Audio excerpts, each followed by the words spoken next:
ating pong punong celebrante sa banal na bisa ngayon ay ating Kura Paroko, Reverend Father Jonathan Caballero.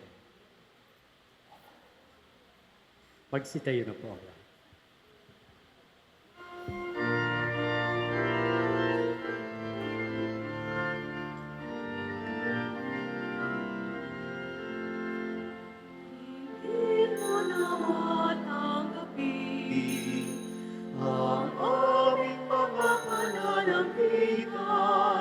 Limutin aming pagsuway, linisin aming kasamaan, inawin kasalanan, marapat ng nahatulan, naway bawat mawag, ayon sa tapat mong pagmamahal. O Diyos, tugasan mo ako, sana ko'y limutin mo, linisin mo ng maging, pusin ang iyong puso, buksan mo ang aking labi, upang sa'yo ako'y magpuri. Isisigaw ko ng kay lakas, dulot ng iyong pagliligtas. Ang alay ko ay di dapat, kung puso'y palalo tama, nagsisimak pagkumbaba. Ang handog na ika'y nalulugod, O Diyos, kawan mo ako, sana ko'y limutin mo, linisin mo ng maging, pusin ang iyong puso, dinggin mo nawa ng gabi, ang aming mga pananambitan, limutin aming pagsuway, linisin aming kasamaan, inawin kasalanan, marapat ng nahatulan, naway bawat mawag, ayon sa tapat mong pagmamahal. Ngalan ng Ama at Anak na Espiritu Santo, Amen.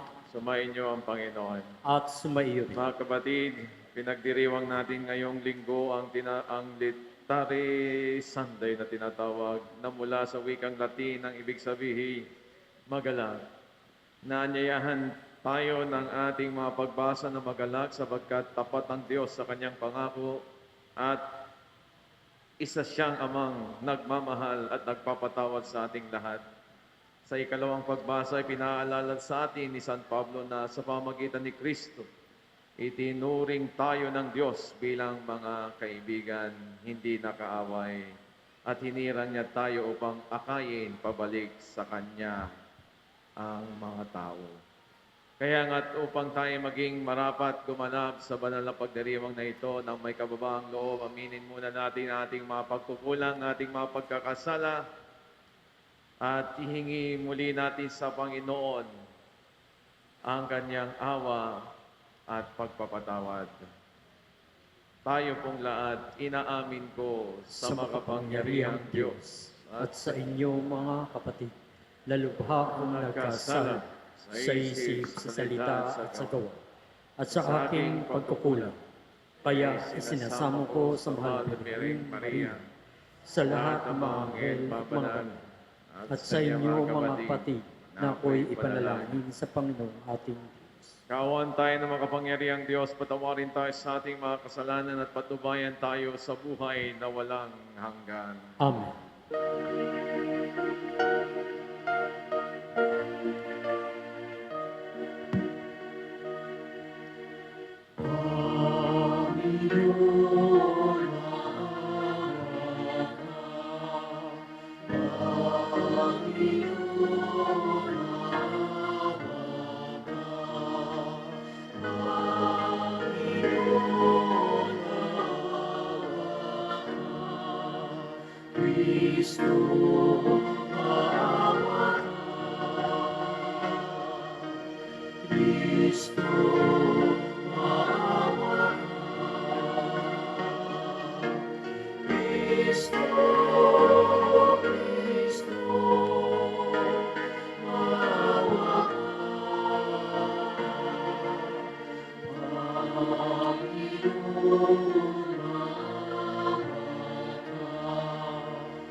Manalangin tayo, Ama naming makapangyarihan, Ikaw ay nakikipagkasundo sa sangkatauhan sa pamagitan ng iyong salita.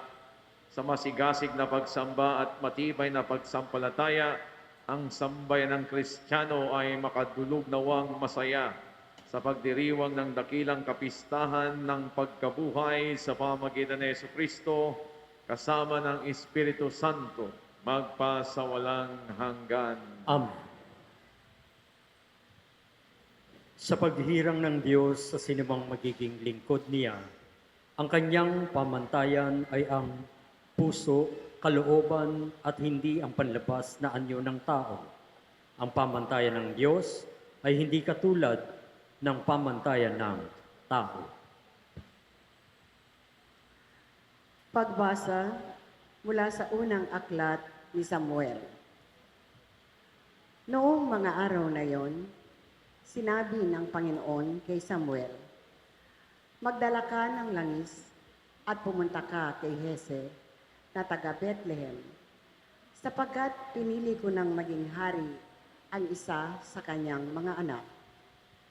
Nang magkaharap-harap na sila, nakita ni Samuel si Eliya.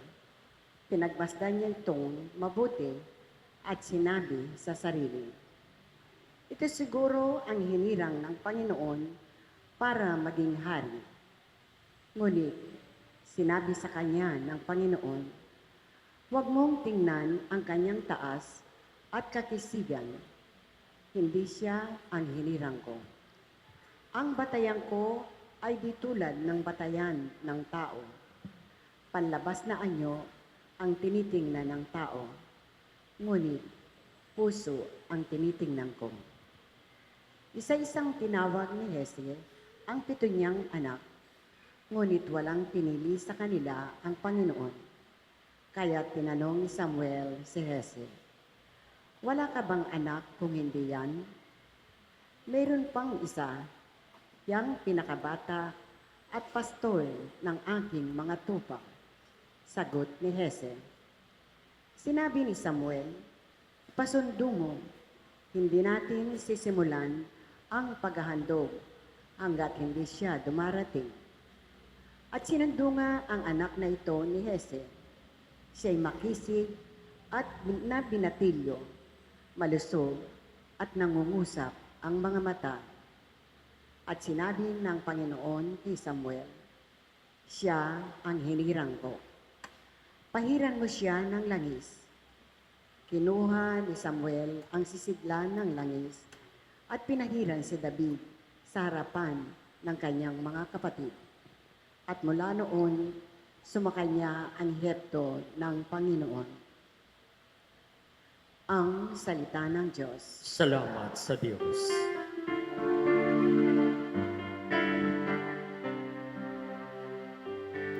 Pastor ko'y Panginoong Diyos, hindi ako magdaraho.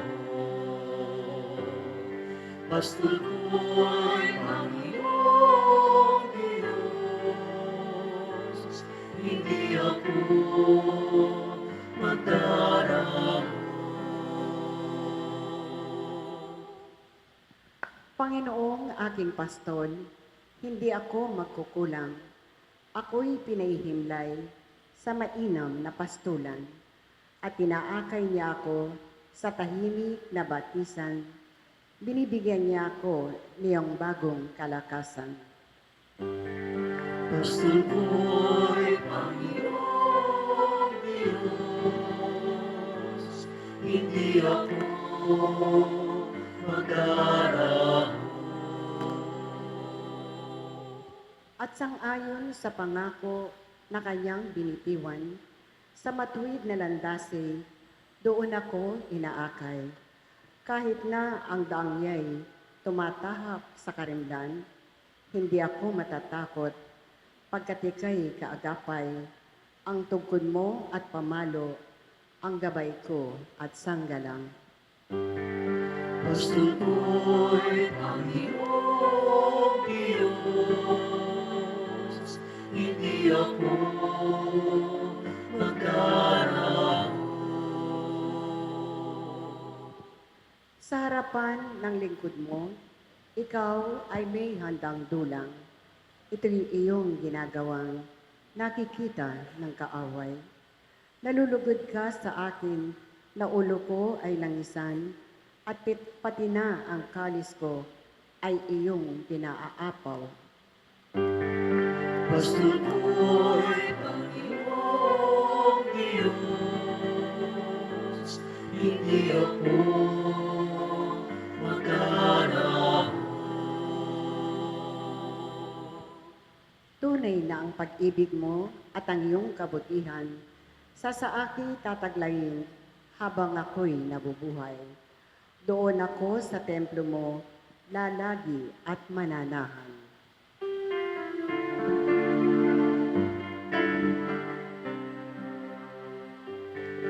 Gusto ko'y Panginoong Diyos, hindi ako magdaramo. Gusto ko'y Panginoong Diyos, hindi ako magdaramo. Sa pamamagitan ng binyag, tinatanggap natin ang liwanag ni Kristong Panginoon na siyang pumapawi sa kadalimang dulo ng kasalanan. Bilang mga Kristiyano, inaasahan tayong mamuhay sa liwanag ng katotohanan at kabutihan. Pagbasa mula sa sulat ni Apostol San Pablo sa mga taga-Efeso. Mga kapatid, dati nasa kadiliman kayo, ngunit ngayoy nasa liwanag sapagkat kayo'y sa Panginoon. Mamuhay kayo gaya ng nararapat sa mga taong naliwanagan, sapagkat ang ibinubunga ng pamumuhay sa liwanag ay pawang mabuti, matuwid at totoo. Pag-aralan ninyo kung ano ang kalugod-lugod sa Panginoon. Huwag kayong makikisama sa mga taong gumagawa ng mga bagay na walang ibubungang kabutihan. Mga bagay na dulot ng kadiliman. Sa halip ay ilantad niyo sila at ang kanilang mga gawa, sapagkat kayahiyang banggitin man lamang ang mga bagay na ginagawa nila ng lihim. Ang lahat ng nalalantad ay naliliwanagan, at ang naliwanagan ay nagiging liwanag. Kaya't sinasabi, gumising ka, ikaw na natutulog. Magbangon ka mula sa mga patay at liliwanagan ka ni Kristo. Ang salita ng Diyos. Salamat sa Diyos. Magsitayo na.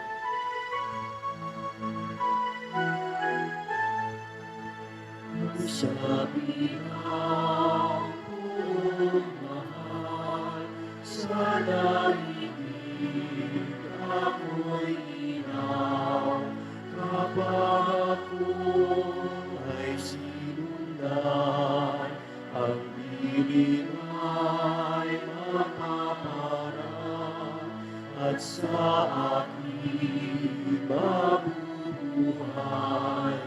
Halina tayo'y magalay kay Jesus na o mahal, nananalig na lugar.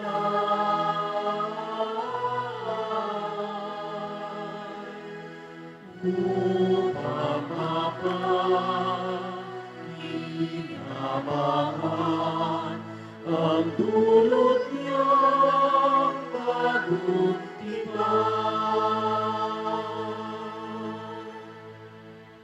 Sumainyo ang Panginoon At sumainyo. ang mabuting balita ng Panginoon ayon kay San Juan.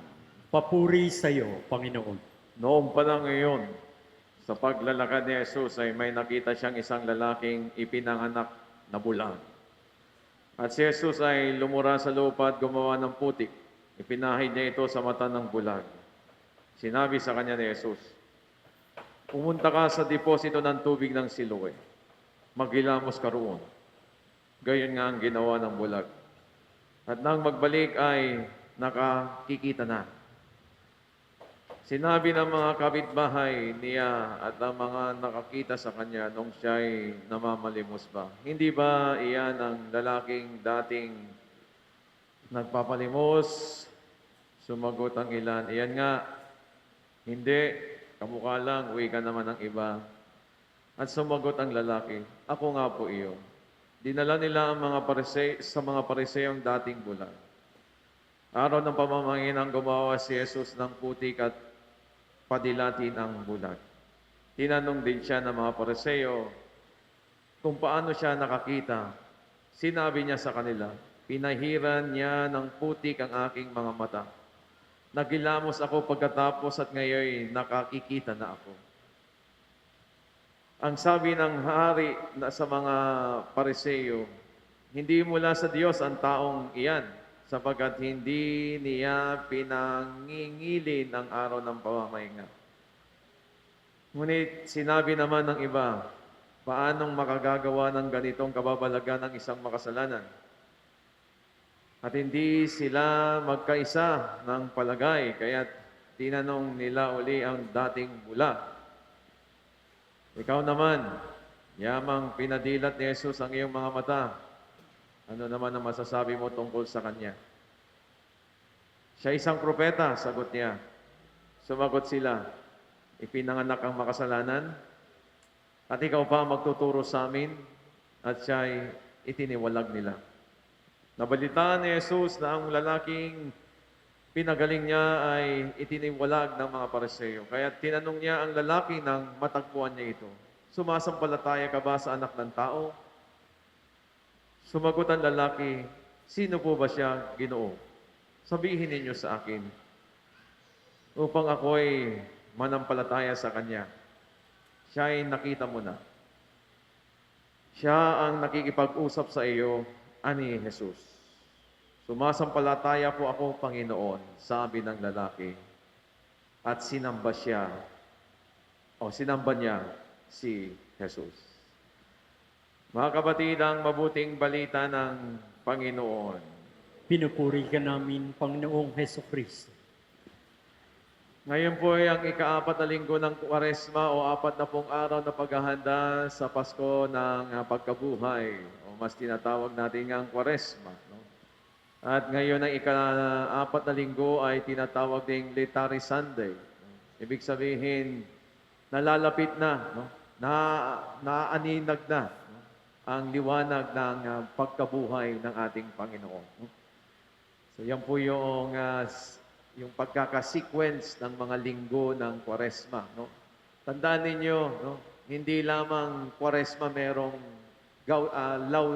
Laetare Sunday o Linggo ng Kagalakan. No? Sa panahon ng Adbyento meron din, pero ang tawag din is Gaudete Sunday. No? Ibig sabihin, isang linggo, no? Bago ang huling linggo. No? Dahil pang-apat na ngayon, ang susunod nila yun yung huling linggo, pagkatapos nun ay Holy Week na. No? So, ayun nga, no? Para bang sa kapistahan, Bisperas. No? So, ibig sabihin, Bisperas, na ibig sabihin, eto na, no? Malapit na. No? Naaaninag na ang liwanag ng pagkabuhay ng ating Panginoon. No? So, yan po yung pagkaka-sequence. No? So, kaya sana nakakasabay tayo doon. No? Yan yung setup, no? Yung, kumbaga, arrangement. No? So, yan. No? Kaya nga, pansinin nyo, iba yung kulay. No? Pero, siyempre, no? ano ba ang dapat ikagalak sa panahong ito? No? Ano po bang dapat ikasiya sa nangyayari sa mundo ngayon? Diba? Parang yung salitang magalak, magsaya, parang malayo. Parang hindi nakikita. No? Pero yan po yung akala natin. Yan po ang tinitignan natin. Para po lamang yan is ganito yan. No? Kagayang lagi nilang ginagamit. No? O na halimbawa. Sa isang baso na may kalahating laman, ano ang nakikita ninyo? Yung kalahating puno o yung kalahating wala? Depende. Kaya nga sa pananaw yan. Yung kalahating puno o yung kalahating wala. No? Sa kamatayan, ano ang nakikita natin? Ang sumpa ng kamatayan o ang biyaya ng muling pagkabuhay? O buhay na walang hanggan? Again, depende ho yan. Ganun po yun di ba? Para bang isa pa, halimbawa, no? Parang sunog. No? Pag may sunog, ano ang nakikita mo? Yung nawala ang bahay mo? O yung pagkatapos ito, habang nasusunod yan, iniisip mo na saan ka kukuha ng ano? No? Sino yung lalapitan mo para humahiram ng gamit para makatayo ulit? So, depende yan. So, yan po yung mga tingin, no? Pananaw, at mapahalaga ng mga pananaw na ito sa buhay. No? Ganon din. No? Ngayon tayo ay tinatawagang magalak. No? Pero yung magalak na ito, hindi yung galak na ating inaintindihan na magsaya. No? Hindi ho. Yung magalak dito ay tungkol sa ano? No? Yung patuloy na umaasa. No? Yung buhay ang pag-asa. No? Kaya magalak ka. No? Sapagkat may bukas pa. No? Yung po yung kagalakan dito. Na may bukas pa. Oo, may problema ka ngayon. Oo, may sakit ka ngayon. Oo, maraming krisis ngayon. Pero may bukas pa. May bukas pa. Kaya nga ho, no, pag sinabing may pag-asa pa, ibig sabihin may bukas pa. No? Huwag na nating komplikahin, no? Pahirapan intindihin ang salitang may pag-asa. No? Habang may buhay, may pag-asa. Ay, ano ibig sabihin nun? No? Ibig sabihin, may bukas pa. At tandaan ninyo, no? Ito yung maganda dito. Hindi po nauubos ang bukas. Hindi po nauubos ang bukas. Dahil meron laging bukas. No? Kagaya ngayon. Ano sa susunod? Bukas. At pagdating natin bukas, ano na naman yung susunod? Bukas uli. So, hindi nauubos ang bukas. No? So, yan yung pag-asa. No? At yan yung patuloy na pinapahayag ng Diyos sa atin. No? Kagaya ngayon. No? Kagaya sa kwento sa ating ebanghelyo ngayon. No? Napakagandang kwento. No? Kwento ng isang lalaking ipinanganak na bulag. At sa kwentong ito, no? Hindi lamang pisikal na paggaling ang ipinakita ni Jesus. No? May mas malalim na mensahe ang Panginoon sa kwentong ito. Lalong-lalo na para sa atin. No? Lalo ngayon na may kaguluhan, no? Sa ibang bansa. No? Naring isipin natin, malayo naman yung gera eh. Ayun lang akala natin. Dahil ngayon, no? At sa mga darating na araw at linggo, no, mararamdaman natin pa ang higit na epekto ng kaguluhang iyan. No? Na siyang magpapaalala o magiging dahilan para tayo mag-alala at magtanong, ano na naman ang hinaharap natin? Parang bumabalik tayo no, sa pandemic. No? Ang pagkakaiba lamang nung sa pandemic, at least sakit yun. Pero ngayon, kung magtuloy-tuloy ito, mapaparalisa din tayo sapagkat hindi rin tayo makakagalaw. Dahil tataas ang lahat. No? So, para bang, ano na naman ito? Ano naman pong kwento ito? Ano na namang drama ng buhay ito? No? Kaya nga ho, dito, no, ang mensahe ng Ebanghelyo ngayon sa linggong ito ay nagiging mas mahalaga dahil ito ay nagpapaalala kung paano tayo dapat magtiwala sa Diyos magkaroon ng pag-asa at maging liwanag sa gitna ng dilim. So yan po yung ating sitwasyon ngayon. No? Merong takot, pangamba, kaya kailangan natin ng tiwala. Merong pagkahinaan ng kalooban, kaya kailangan natin ng pag-asa. At tayo ay pumapasok muli sa kadiliman, kaya kailangan natin ng liwanag. Maaring mga matalinghaga ang mga salitang sinasabi ko, pero naintindihan nyo yan. Alam nyo po yan kung ano ibig sabihin yan. No? At yan ngayon ang nais iparating na mensahe ng Panginoon. Kaya nga, isang mahalagang aral ang pinapaabot sa atin no? Mula sa Ebanghelyo ngayon ay ito. Tandaan lang nyo to. No? Mas mapanganib ang pagkabulag ng puso kaysa sa pagkabulag ng mata. Inuulit ko, mas mapanganib ang pagkabulag ng puso kaysa pagkabulag ng mata. Sa Ebanghelyo, may isang lalaking pisikal na bulag, ngunit nang makilala niya si Jesus, hindi lamang ang kanyang mga mata ang nabuksan, nabuksan din ang kanyang pananampalataya. Samantala, ang mga Pariseo na nakakakita ay hindi nakita ang katotohanan tungkol kay Jesus. May mga mata sila, ngunit sarado ang kanilang mga puso. Ang taong bulag sa mata ay hindi nakakakita ng liwanag, ngunit ang taong bulag ang puso ay ayaw makakita ng katotohanan at kabutihan. At kung iisipin po natin, ito rin ang malaking problema sa mundo ngayon, ang pagkabulag ng puso. Kapag ang puso ng tao ay bulag, hindi na niya nakikita ang tama. Hindi na niya nakikita ang mabuti. Hindi na niya nakikita ang totoo. Kaya nga mas mapanganib ang pagkabulag ng puso, no? Kaysa sa pagkabulag ng mata. Dahil kahit malinaw na ang katotohanan, kapag ang puso ay bulag, mas pipiliin nito mas hindi niya tatanggapin ang katotohanang malinaw, ang kabutihang malawanag. Ang pagkabulag, ang tawag nga nila sa pagkabulag na ito ng puso ay yung tinatawag na spiritual blindness. No? At kapag ang puso ay bulag, ito po ang mga seryosong panganib na nangyayari. Una, nawawala ang habag sa kapwa.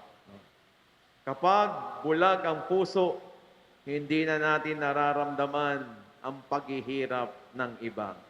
Hindi na natin napapansin ang nagugutom, ang mga naisakit, ang mga nangangailangan ng tulong. Pangalawa, nagiging madali ang galit at paghihiganti. Kapag sarado ang puso, mas madaling manaig ang galit kaysa pag-unawa. Ito ang madalas na nagiging dahilan ng mga alitan at karahasan. Mapapamilya, mapakomunidad, o sa bagitan ng mga bansa. No? At yan yung nangyayari ngayon. Saan? Sa gitnang silangan. Nagiging madali ang galit at paghihiganti. Pangatlo, nawawala ang pagpapahalaga sa buhay ng tao. Kapag bulag ang puso, ang kapangyarihan, ang kataasan, ang sariling interes ang nagiging mas mahalaga kaysa kapayapaan at dignidad ng tao. Hindi niyo po ba nakikita yan ngayon? Hindi ba't malinaw yan na nangyayari ngayon? No? At panghuli, kapag ang bulag, ang puso, hindi nakikita ang presensya ng Diyos. Ang taong bulag ang puso ay maaring reliyoso sa panlabas, ngunit hindi niya nararamdaman ang tawag o paanyaya ng Diyos sa pag-ibig, sa pagpapatawad at kabutihan. Napakahalaga po nito. No? Sa madalit salita mga kapatid, kapag ang puso ay bulag, galit ang pumapalit sa habag. Paghihiganti ang pumapalit sa pagpapatawad at hidwaan ang pumapalit sa kapayapaan. Ngunit sa kabilang banda, kapag nagbukas naman ang puso ng tao, lalong-lalo na sa Diyos, may nagbabago. Kapag ang pag-ibig ng Diyos ay pumasok sa puso ng tao, ano ang nangyayari? Nagkakaroon siya ng lakas, ng loob na magpatuloy kahit mahirap ang buhay. Pangalawa, nagkakaroon siya ng pag-asa. At gaya ng aking nabanggit, ang pag-asa na ito ay nagsasabi sa kanya, may bukas pa. May bukas pa. At higit sa lahat, ang pag-ibig ng Diyos ay nagiging pag-ibig din sa kapwa. Yan. Yan ang nangyayari kapag nagbukas ang puso ng tao. No? Ito ang dahilan kung bakit may mga taong nagbabahagi, may mga taong nag-aalaga, may mga taong tumutulong sa mga nangangailangan. No? Sa huli, no, tandaan natin mga kapatid, no, ang tunay na pag-asa ng mundo ay hindi lamang nasa diplomasya o armas. No? Yan po kasi ang iniisip natin. No? Ito yung iniisip ng mga bansa. No? Ang tunay na pag-asa, ang tunay na kapayapaan ng mundo ay nagsisimula kapag nagbago ang puso ng tao. Sapagkat kapag ang puso ng tao ay natutong magpatawad, natutong makinig, at maghanap ng kapayapaan, doon magsisimula ang tunay na liwanag. Kaya nga mga kapatid, sa banal na pagtitipon na ito, hilingin natin sa Panginoon na buksan ang ating mga puso, buksan ang mata ng ating pananampalataya upang makita natin ang presensya ng Diyos sa ating buhay, upang makita natin ang ating kapwa bilang mga kapatid. Hindi sila kaaway. Sila'y kapatid, ating kapatid. Kaya nga sa banal hingin natin sa Panginoong buksan ng ating mga puso upang makita natin ang kamay ng Diyos na kumikilos sa gitna ng mga hamon ng ating panahon. At kapag binuksan na natin ang ating puso, tayo mismo ay nagiging instrumento ng pag-ibig, kapayapaan at liwanag ng Diyos sa mundo. Amen. Magsitayo na po ang lahat at sabay-sabay natin ngayong ipahayag ang ating pananampalataya. Sumasampalataya ako Sa Diyos amang makapangyarihan sa lahat na may gawa ng langit at lupa, sumasampalataya ako kay Jesucristo, iisang anak ng Diyos, Panginoon nating lahat, nagkatawang tao, siya lalang ng Espiritu Santo, ipinanganak ni Santa Mariang Birhen, pinagpakasakit ni Poncio Pilato, ipinako sa krus, namatay, inilibing, nanaog sa kinaroroonan ng mga yumao, ng may ikatlong araw na buhay na maguli, umakyat sa langit, naluklok sa kanan ng Diyos amang makapangyarihan sa lahat. Doon magmumulat paririto at hukom sa nangabubuhay at nangamatay na tao. Sumasampalataya naman ako sa Diyos Espiritu Santo, sa banal na simbahang katolika, sa kasamahan ng mga banal, sa kapatawaran ng mga kasalanan, sa pagkabuhay na muli ng nangamatay na tao, at sa buhay na walang hanggan. Amen. Mga kapatid, ibinubunyag ngayon ng Ama ang kanyang sarili bilang liwanag ng sanlibutan. Ating ngayon siyang sundan bilang liwanag ng ating buhay at manalangin tayo. Ama, Ikaw ang aming liwanag. Ama, ikaw ang aming liwanag. Mapagmahal na Ama, liwanagan mo, Ama, si Papa Leon bilang obispo, mga pari at mga diakono sa bawat pagpapasya at paglilingkod sa bayan ng Diyos. Manalangin tayo. Ama, ikaw ang aming liwanag. Mapagmahal na Ama, gabayan mo ang bawat lingkod, bayan, sa iyong katotohanan. Manalangin tayo. Ama, ikaw ang aming liwanag. Mapagmahal na Ama, liwanagan mo kami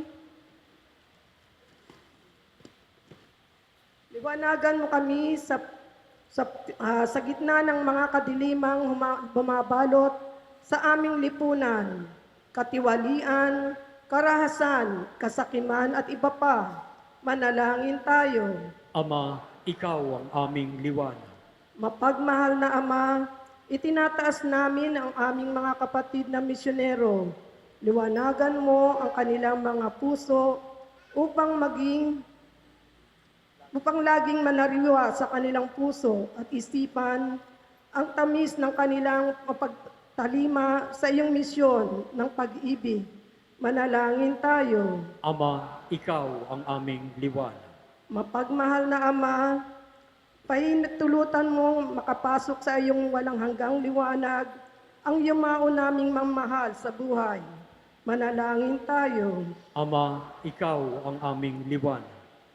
Itaas natin sa ating mga kapatid na nangangailangan ng panalangin ang mga pangangailangan ng ating pamayanan at ating mga personal na kahilingan. Manalangin tayo. Ama, ikaw ang aming liwanag. Ikaw ang aming liwanag, o Amang mapagmahal, tulungan mo kaming magpahayag ng iyong kagandaang loob at pag-ibig sa pamamagitan ng Jesucristong aming Panginoon. Amen.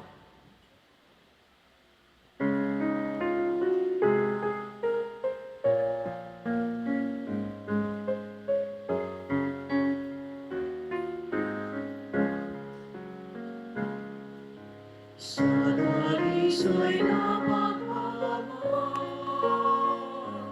naroon ang Diyos na nananahan. Sa pag-ibig at pagmamahal, naroon ang Diyos na nananahan. Pinipon tayo ni Kristo sa pagmamahal niya tapat. Magalak tayo't mag-iwang, bukas sa puso tayo ay magmahalan. Sa dalisay na pagmamahal, naroon ang Diyos na nananahan. Sa pag-ibig at pagmamahal, naroon ang Diyos na nananahan.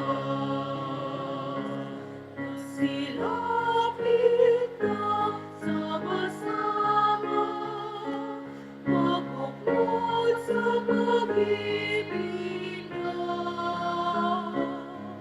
Tapusin natin ang iwan, ang naisip ang sikat kapayapaan.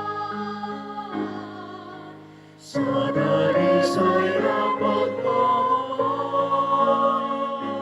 naroon ang Diyos na nananahan. Sa pag-ibig at pagmamahal, naroon ang Diyos na nananahan.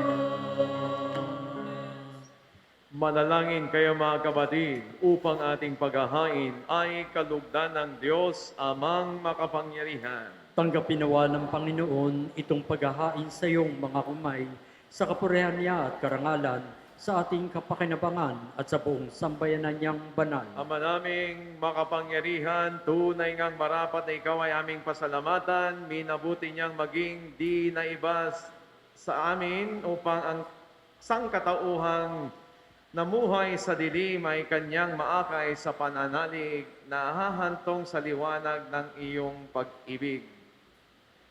Kaming ipinanganak noong una bilang alipin ng dating pagkakasala ay kanyang hinugasan sa tubig ng muling pagsilang upang may tampok bilang mga kapatid niya sa inyong angkan.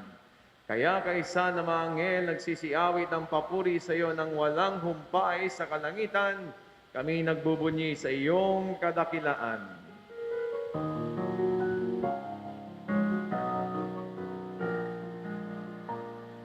Santo, Santo, Santo, Panginoong Diyos ng mga hukbo, napupuno ang langit at lupa ng kadakilaan mo. Hosana sa kaitaasan, pinagpala ang naparirito sa ngalan ng Panginoon. Hosana sa kaitaasan.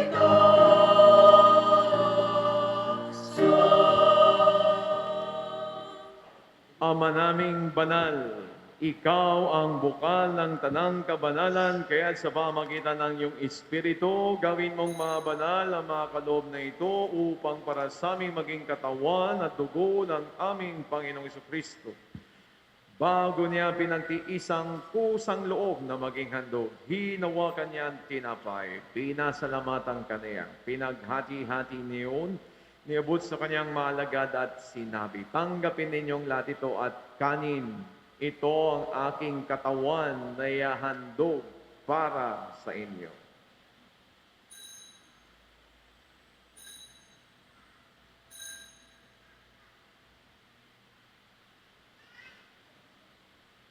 Gayun din naman, na matapos ang hapunan, hinawakan niya ang kalis, muli kanyang pinasalamatan. Niabot niya ang kalis sa kanyang maalagad at sinabi, tanggapin ninyong lahat ito at inumin, ito ang kalis ng aking dugo, ng bago at walang hanggang tipan.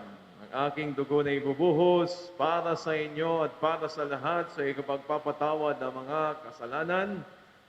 Gawin niyo ito sa pag-alala sa akin.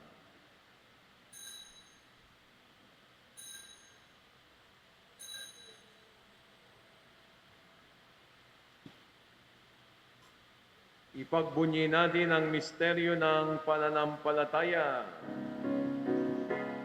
Aming ipinahayag na namatay ang iyong anak, nabuhay bilang Mesiyas at magpapalik sa wakas para mahayag sa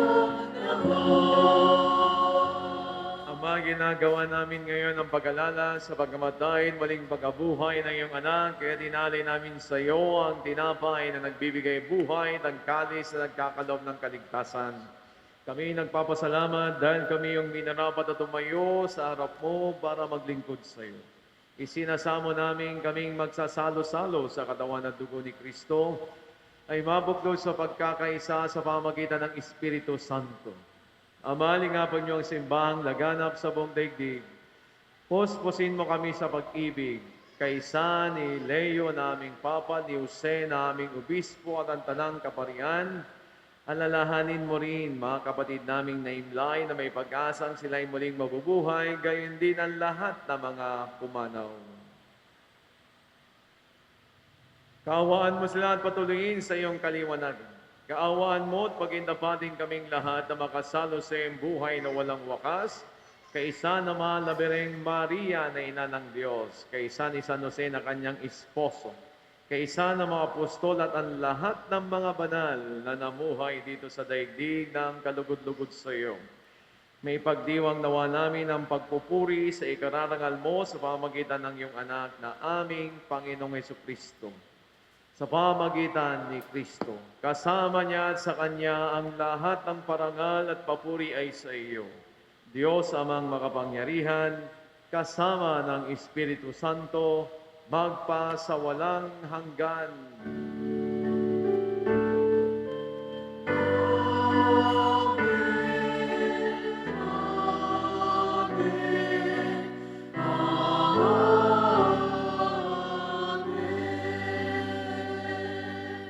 Sa tagubilin ng mga nakakagaling na utos at turo ni Jesus na Panginoon natin at Diyos, ipahayag natin ng lakas loob.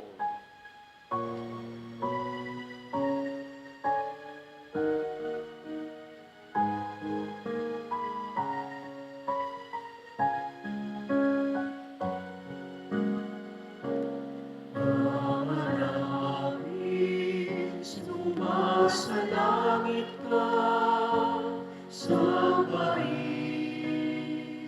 ang ngalan mo, magpasa amin ang kaharian mo, sundin ang loob mo dito sa lupa para lang sa langit.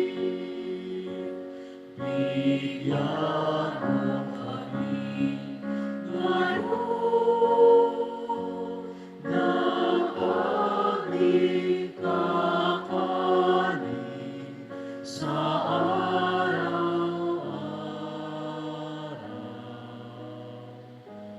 At patawarin mo kami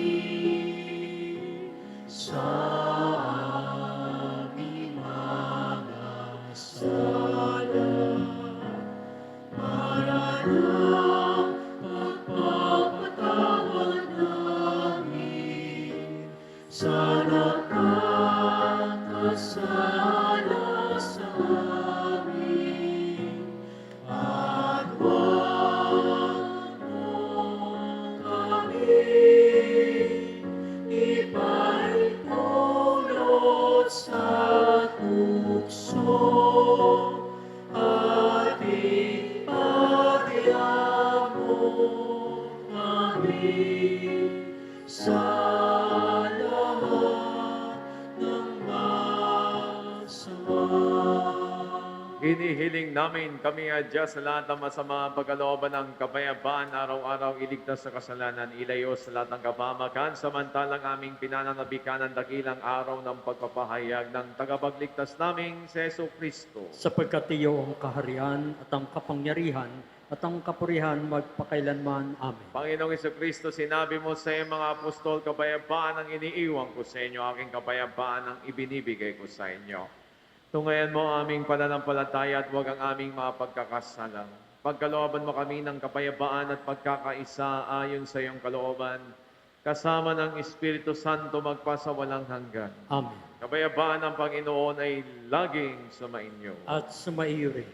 Ngayon magbigayan ng kapayapaan sa isa't isa. Peace, peace, peace, and peace.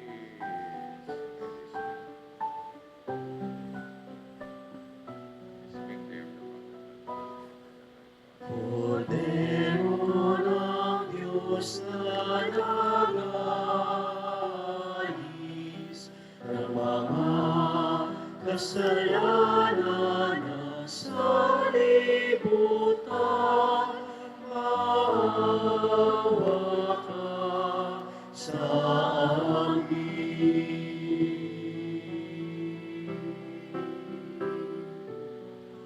Cordero ng Diyos na nag-aalis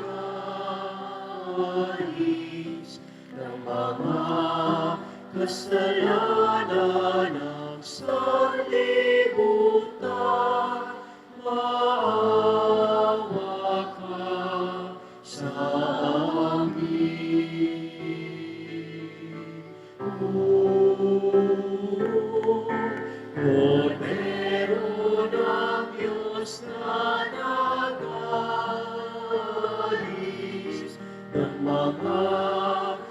kasalanan ng sanlibutan, ipagkaloob mo sa amin ang kapayapaan. Narito ang ating Panginoong Jesucristo, ang Kordero ng Diyos na nag-aalis ng mga kasalanan ng sanlibutan. Mapalad ang mga inanyayahan sa kanyang piging. Panginoon, hindi ako karapat-dapat na magpatuloy sa iyo, ngunit sa isang salita mo lamang ay gagaling na ako.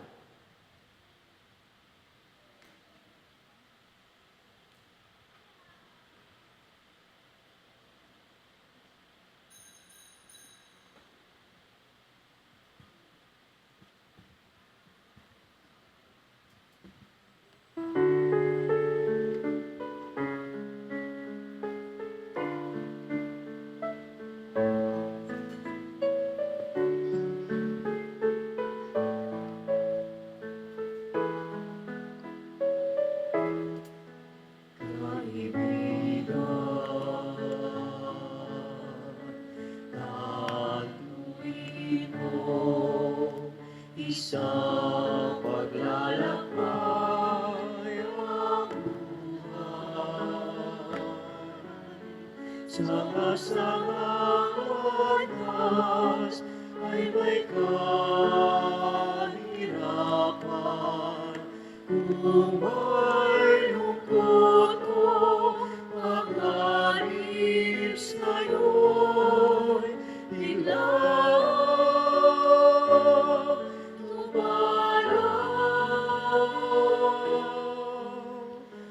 kung ikaw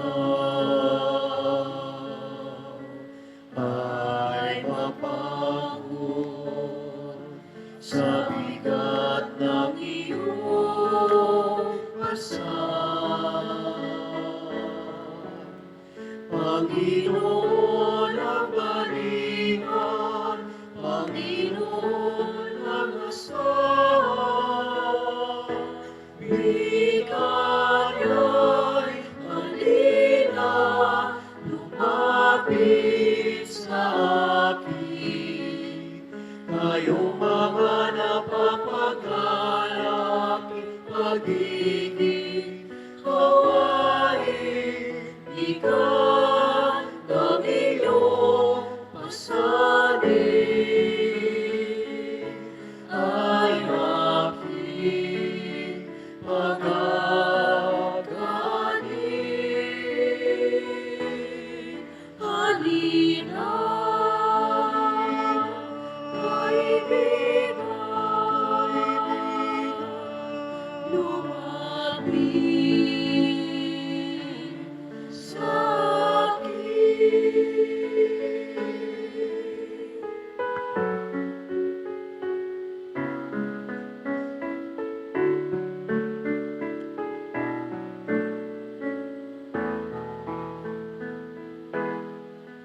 Kaibigan,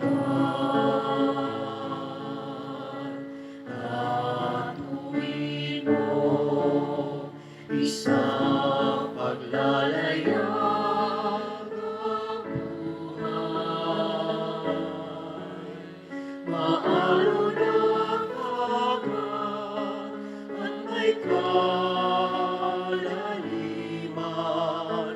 Kung may unos at may hanging timon, kaya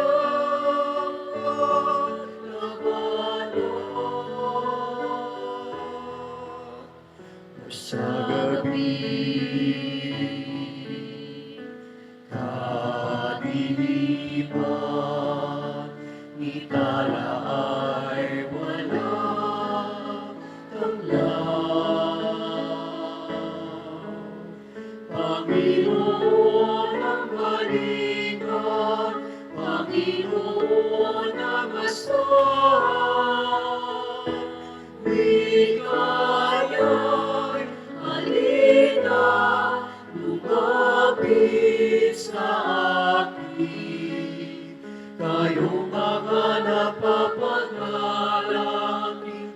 pag-ibig, hawain, bigat ng iyong asalin, ay aking pag-aagaling.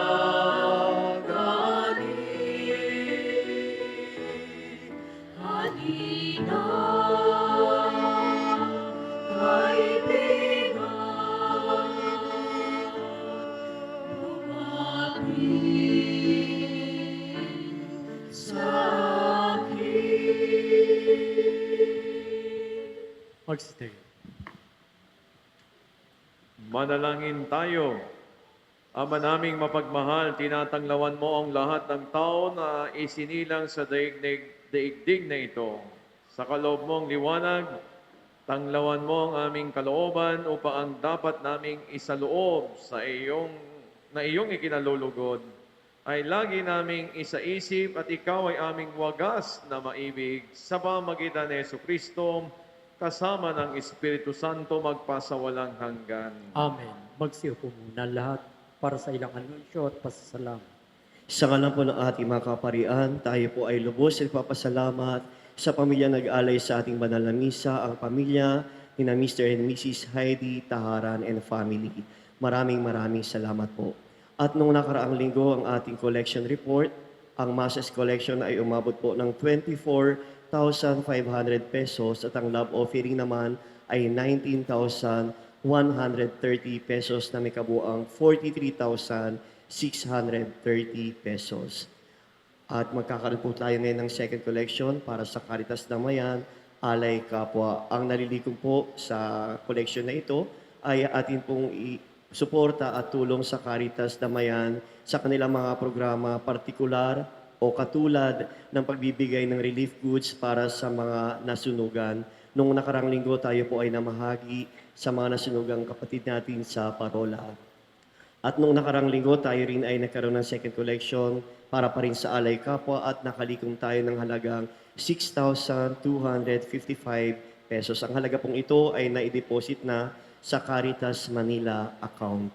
Maaari pa rin po tayo makabili ng t-shirt, Hearts on Fire, na may tatlong kulay, pula, itim at puti sa lamesa sa harapan ng ating simbahan. At tuwing panahon ng Kwaresma, tayo po ay nagkakaroon ng pagninilay ng daan ng krus. Sa labas po ng ating simbahan, sa pangunguna ng ating mga organisasyon at ministries, tuwing araw ng Lunes hanggang Huwebes at araw ng Sabado. At sa loob naman po ng ating simbahan ay tuwing araw ng Biyernes at ito po ay ginagawa sa ika-6 ng gabi. Ang ating pong simbahan ay nagpapasalamat sa lahat na nakiisa sa ginawang pag-iistasyon ng krus kasama ang buong komunidad ng Santo Niño Vicariate noong nakaraang Biyernes. Maraming salamat po. At bukas, araw ng Lunes, atin pong ipagdiriwang ang 55 taong pagkakatatag ng ating simbahan. At meron po tayong dalawang misa, alas 6:30 ng umaga at alas 6 ng gabi. Kayo po ay mulugod naming inaanyayahan na makiisa at sumama sa kapistahang ito ng ating simbahan. At sa darating naman ng March 19, araw ng Huwebes, atin naman pong ipagdiriwang ang kapistahan ni San Jose, ang asawa ni Maria. Magkakaroon po ng prosesyon sa ganap na ika-4 at kalahati ng hapon at susundan po ito ng banal na misa sa ika-6 ng gabi. At nananawagan pa rin ang ating mga Secular Augustinian Recollect Fraternity para sa Pilgrimage 2026 na gagawin sa lalawigan ng Laguna. Meron po itong registration fee na nakakahalaga ng 1,500 pesos. Kasama na po ang transportation, pilgrim shirt, prayer book, rosary at souvenir. Ito po ay gagawin sa April 25, araw ng Sabado, sa ika-4 at kalahati ng gabi. 7 lumang simbahan po ang ating pupuntahan sa lugar sa Laguna. At pagkatapos ng ating banal na misa, ay maaari na po kayong magpalista sa lamesa sa harapan ng ating simbahan. Marami na po ang nagpalista kanina, kaya huwag po tayong magpahuli. Maraming salamat po. Ay, dagdag ko lamang po, no? Doon po sa second collection na panawagan, no? Alam niyo po, ito po yung nakalista sa ARCAM, so Archdiocese of Manila. No? Kaya nga ho, pag namimiss po yan, nakamarka po yan, kaya binabalikan po tayo. No? Kaya ho, maraming salamat dahil kayo po ay napaka-generous sa bagay na ito. No? Nakalista po yan, official po yan. No? Hindi po tayo pwedeng magkaroon ng second collection na hindi galing po sa kanila. So kaya ho, yan ay authorized. Kaya nga kung na-miss yan, tatanungin ho yan, bakit wala kayo nito, wala kayo nito, wala kayo. Ganun po yung nagiging accounting no, ng simbahan, no, ng diocese sa ating pong mga parokya. Kaya ho, maraming salamat at kami po ay sumusuporta dito. No? Kaya nga sana, no, pagdasal natin na patuloy kayong biyayaan ng Diyos, no, para patuloy din po kayong makapagbahagi. No? At yung pangalawa pong bagay, yung bukas po, no? Sana ho yung kayo'y libre, no? Dalawa po misa, no? Sa umaga at yung sa gabi, yung Thanksgiving Mass natin, no? Tandaan ninyo, napakahalaga ding ipagdiwang yung pagkatatag ng parokya. No? Bago po maging Our Lady of Peace and Good Voyage po ito, itatatag muna ho yung simbahan. Kaya mauuna yun. Kaya nga ho, itinatag ang simbahang ito noong March 16, 1971. No? Kaya ho, 55 years na po ito. No? At malamang iba sa inyo ay bahagi na ng kwento ng simbahang ito. Kaya nga sana, no? Bukas, no? Lalong-lalo na sa gabi, no? Ay naririto po kayo. No? At patuloy sanang samahan, no? Ang simbahang ito, parokyang ito, sa patuloy niya pang paglalakbay. No? So, inaasahan po natin ang inyo pong presensya at maraming salamat. Sa pagkakataon pong ito ay meron po tayong isang kasama sa ating pong komunidad, sa ating mga samahan sa simbahan na maglalakbay.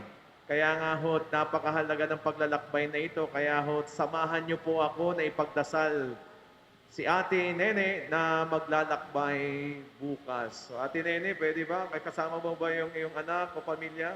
Pwede bang kayo'y pumarito, no? At kayo'y ipagdadasal ng ating community, no? By the way, mga ganito, baka sabihin ninyo, pinipili ko lamang po yung pinagdadasal. Hindi ho. Sabihin nyo lamang ng mas maaga para ho mapaghandaan natin, no? Hindi po tayo namimili kung sino yung pagdadasal natin. Lahat po ay ipagdadasal natin. Sabihin nyo lamang kagad. Ngayon, magsitayo na ang lahat at samahan nyo po akong ipagdasal ang ating kasama sa ating pong gawain dito sa parokya na maglalakbay. Ama naming mapagmahal, sa iyong kabutihan ay tinipon mo kami bilang isang pamilya ng pananampalataya.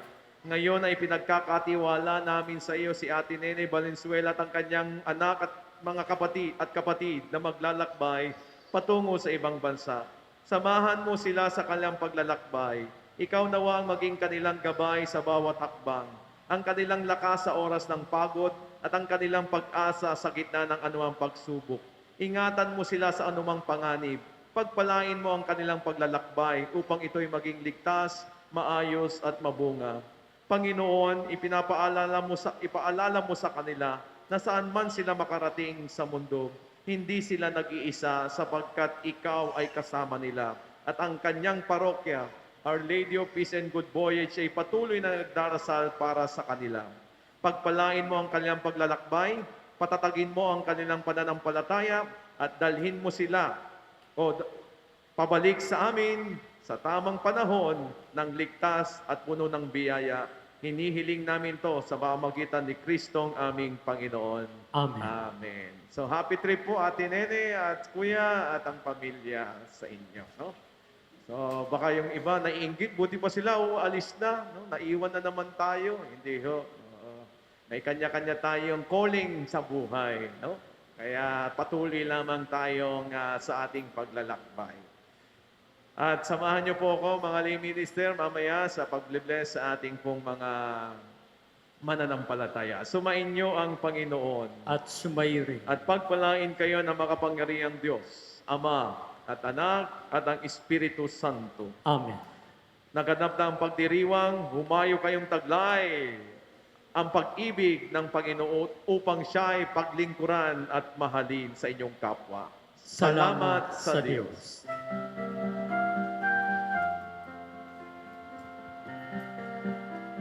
Sino makapag-iwalay